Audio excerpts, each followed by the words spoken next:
So DNA, also known as deoxyribonucleic acid, is just a spirally structure you can see here with those ladders. We'll talk about those later. So DNA, the main function is that it carries genetic information. I'll just paraphrase information by saying info. It's also the blueprint of life, the blueprint for us. So DNA is much more different from RNA in that it has a double helix, as you can see on the picture to my left. Now let's get into some anatomy of the DNA. We'll first start by this spirally structure. This is our backbone, and it is comprised of our sugar and phosphate. It's also known as the sugar-phosphate backbone. Now, these laddery structures we have here with different colors, they're known as our nitrogenous bases. I'll just paraphrase and just say N is our nitrogenous and bases. Now, what does that look like? So here's a picture of what our backbone may look like. We have our sugar, which is our orange structure, and we have our phosphate, which is just this green ball, sorry. So in DNA, the sugar is known as deoxyribose, hence the name deoxyribonucleic acid. So deoxyribose. Now, this red structure right here is known as our nitrogenous bases, and as always, I'm just putting N as our nitrogenous. So what are nitrogenous bases?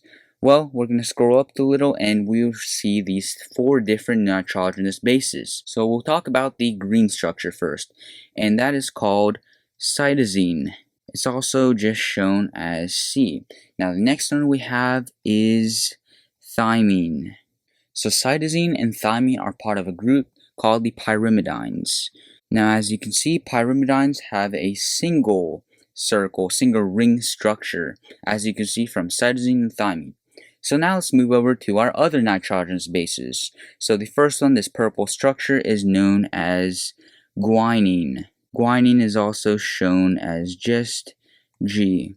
The second one we have is called adenine. Adenine is also shown by just A. Now, guanine and adenine are part of a group called the purines or purines. Now, as you can see, the purines have 2 rings as their structure.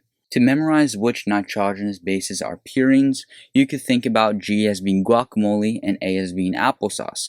Guacamole and applesauce are basically a puree. That's where the name comes in as purines. Now, pyrimidines and purines will always bind together. There's no pyrimidine binding with pyrimidine. Thymine will never bind with cytosine, and adenine will never bind with guanine. It's always a purine binding with a pyrimidine, and vice versa. So usually in DNA, adenine will always bind with thymine, and guanine will always bind with cytosine, and vice versa. To memorize this, you could think about teachers like apples and cows like grass, or you could just think about grass like cows and apples like teachers. So now let's talk about the site of action in which DNA is held. So DNA carries its functions in the nucleus, basically the control center of the cell, and it cannot leave the nucleus, which is one disadvantage of DNA. It is also irreplaceable. So DNA cannot leave the nucleus, and it is also irreplaceable. So DNA calls orders to the RNA. It's basically the army general. So basically DNA is telling RNA what to do, and it's basically coding or making a copy of itself for the RNA. So in general, DNA codes for our genetic information, also known as our blueprint. It is double helix, stays in the nucleus. It is also irreplaceable, and it codes for the synthesis of RNA and other proteins. It tells the RNA what to do. Alright, so now let's talk about RNA. RNA, also known as ribonucleic acid, has a single strand, unlike DNA. Now, RNA can leave the nucleus. That's the advantage of the RNA. It can leave the nucleus. RNA basically carries out the information told by the DNA, and that info is what makes our proteins. It assembles the proteins. It is also replaceable, meaning the DNA can just make more of this.